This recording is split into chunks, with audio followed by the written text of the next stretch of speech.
Everybody has their own favorite hot sauce. Everybody.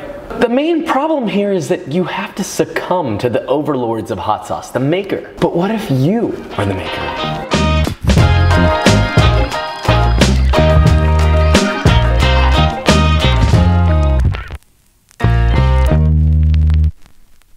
So, hot sauce is great, but how can you improve on the already delicious flavor of a pepper? It's me, so you already know that the answer is going to be fermentation. 100% all the way. The greatest hot sauce makers in the world usually age their peppers, and what they're really trying to say is they're fermenting them. And they accumulate all of these extra delicious flavors that weren't initially there that really lift the flavor of the pepper. It's no longer just a pepper. Now just be sure to watch this video all the way to the outro because there's gonna be a hot sauce surprise and a Q&A. And so it's coming, it'll be at the end of this video where the outro usually is, but anyway, let's do this. Shall we? Now, I know for people who might not know, fermenting these sounds kind of scary, but the reality is it's super duper easy. All you're gonna need to do is make a brine. So to do that, you're gonna need to start with some sort of pepper. I chose red Fresno chilies. To me, that's the perfect pepper for this sauce. Or you can use something like jalapenos. So you're gonna start with 1 1/4 pounds or 540 grams of red Fresno chilies, and you're just gonna remove all the tops from those, mainly just the stem.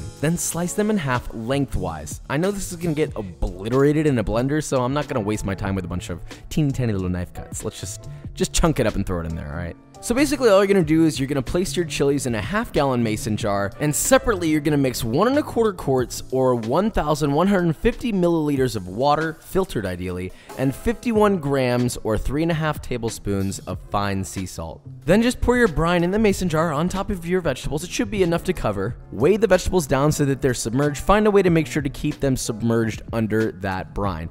I used a little ramekin, just kind of pushed it down in there and filled up with water, and that kept them underneath. You know, whatever works. You can also use a plastic bag filled with water, and then you're just gonna let it sit at room temperature for anywhere between 5 days and 2 weeks. Now you may notice a white webby film appear on top of it. This is very different from mold. This is actually called comm yeast. It's totally safe. Mold is fuzzy. Fuzziness is bad, so that's how you can tell the difference. And that's literally it. That's all you have to do to ferment these. Just let them sit. It's very low effort. You'll also notice the brine start to turn cloudy. Totally normal. Don't worry about it. Now, once your peppers have reached the point where you think that they're ready to go, it's up to your tastes, then you're going to strain them through a mesh strainer or a chinois, reserving that brine. Don't throw it away. And then now is the perfect time for me to show off my new blender. I'm the proud owner of a Vitamix. You know, this is a live event. This is a big deal.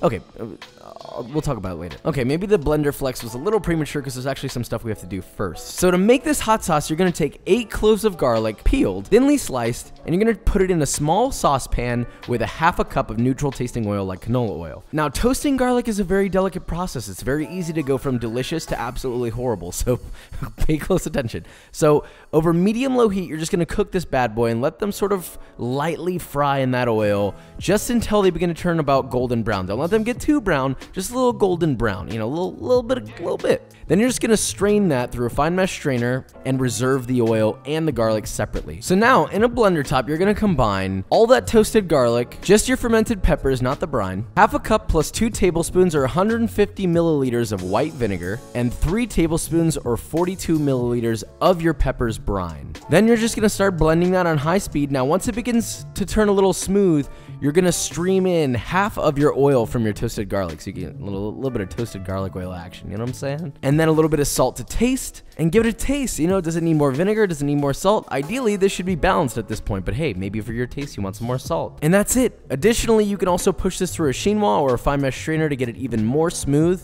and just cool it down and put it in your refrigerator, and you've got hot sauce. You have your own lacto-fermented hot sauce. It really is that easy. So I figured I would put my hot sauce to the test by making buffalo wings. Just sounds right. So to do that, you're gonna take 2 pounds or 1 kilo of chicken wings, 2 teaspoons or 10 grams of baking powder, a little bit of salt to taste, toss that together in a bowl, place them on a baking sheet lined with a wire rack, and a pro tip, place foil on the bottom, please. You'll thank yourself for it. Then you're just gonna bake those at 425 degrees Fahrenheit or 218 degrees Celsius, that's right, I didn't forget about you, for 30 to 40 minutes. Now, we're not just gonna sit around during that time. No. We're gonna make our buffalo sauce. Now, to do that, you're gonna need 2.5 tablespoons or 35 grams of unsalted butter, a 1/4 cup or 60 milliliters of hot sauce, you know, the one that we made, 2 dashes of Worcestershire sauce, that's totally optional, 1/2 tablespoon or 10 grams of honey, and a small pinch of salt to taste. Then just bring those up over medium heat, stirring often just until it starts to come to a boil. Remove it from the heat and, well, that's it. You know, just make sure that you're stirring it so it emulsifies together. And well, that's actually it. At that point, I think you know what to do. Take your cooked chicken wings, put them in a bowl, drizzle in all of that buffalo sauce, toss it together, and well, you're done. You can add a little more salt if you need it. And that's buffalo wings with our own hot sauce. You know, you can take a very special level of ownership over that. Now, I know I said that there would be a special outro, but before we do that, there's one important thing, and that is B-roll.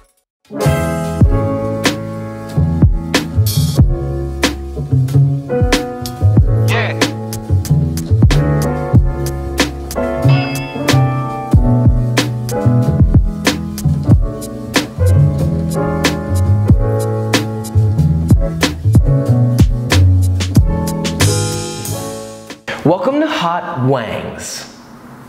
Okay, not gonna do the whole shtick. First thing, I'm sorry about the echo. I'm working on the audio issue. I'm working on it. And if you hear any passing cars, explosions, and or crashing outside, totally normal. So I figured since we're making hot sauce,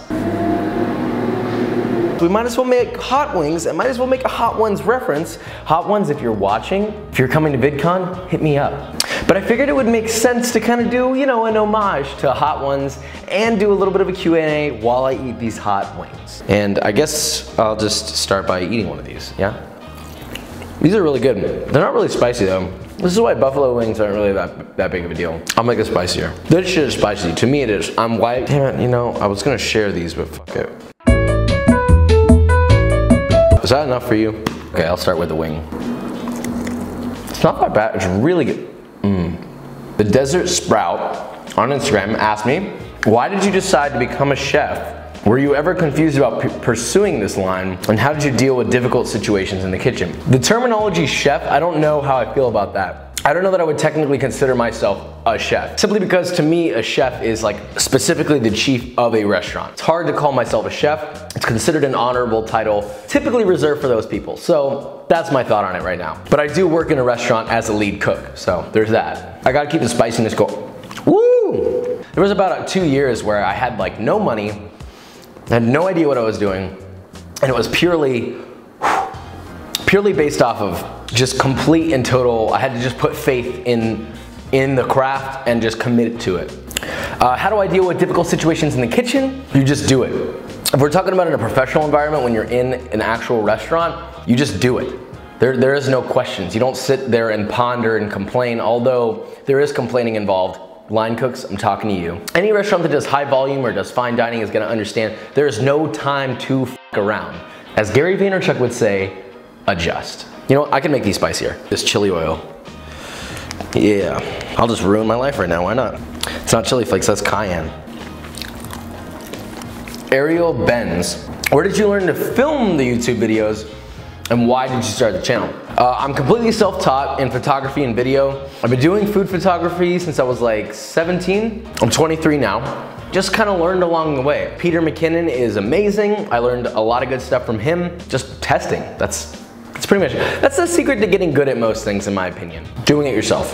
What the hell is this? This is hot sauce.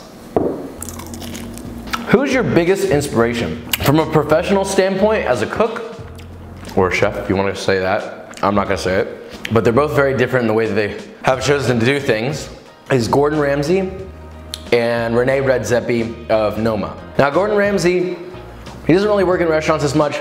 He's more of a TV personality. A lot of people don't understand him if they don't know his background. But a lot of the stuff that he's done is super respectable and I love what he does and I love how he's turned into this huge career for himself. And then Rene Redzepi, probably one of the most important chefs in the world right now. You should look him up. Best tips to keep kitchen clean and organized. Well, I'll let the video do the talking, but I have a video for kitchen organization on my YouTube channel, and I'll put a link below in the description. What has your food training been? Do you think people need to go to culinary school, or can they be successful in the food industry being self-taught? Okay, this is a big one. Again, completely self-taught. I've been cooking, I come from a family that cooks, long story short. I've always just driven myself into mastering everything that I can within cooking and baking and all that jazz. So it has always been my goal to just be like, okay, what else can I learn? What else can I learn? What else can I learn? No formal training whatsoever. Do I think that people need culinary school to be successful in the restaurant industry? Man, that is a touchy subject. Obviously, from my experience, I'm gonna say no. You know, some people have gone to culinary school and have spent thousands of dollars on it. I think that that is crazy to spend that amount of money, but also I understand, I think some people, it could be super helpful. Some people really may need it. If they wanna like get the one up, you know, there are plenty of successful chefs that have gone to culinary school, plenty. Some of the best in the world have gone to culinary school, so there's nothing wrong with going. Do I think that it's an absolute necessity to be successful in the restaurant industry? No. Honestly, the best place to learn is out on the field, cooking, in a restaurant. There are so many things that they're not going to teach you in culinary school that you're gonna pretty much purely learn either within a restaurant or through the thousands of repetitions within that restaurant. That's what's actually gonna teach you. That's what's actually gonna make you good. Long story short, to be good, it just takes repetition and forcing yourself to learn everything that you can. I think that concludes today's video. So anyway, if you enjoyed this video or you learned something, leave a like, subscribe, and I will see you next week. And by next week, I mean like in a couple days. I need to figure out a different thing because I'm uploading like twice a week now, except this upload was late. Okay, we're done. I will see you later.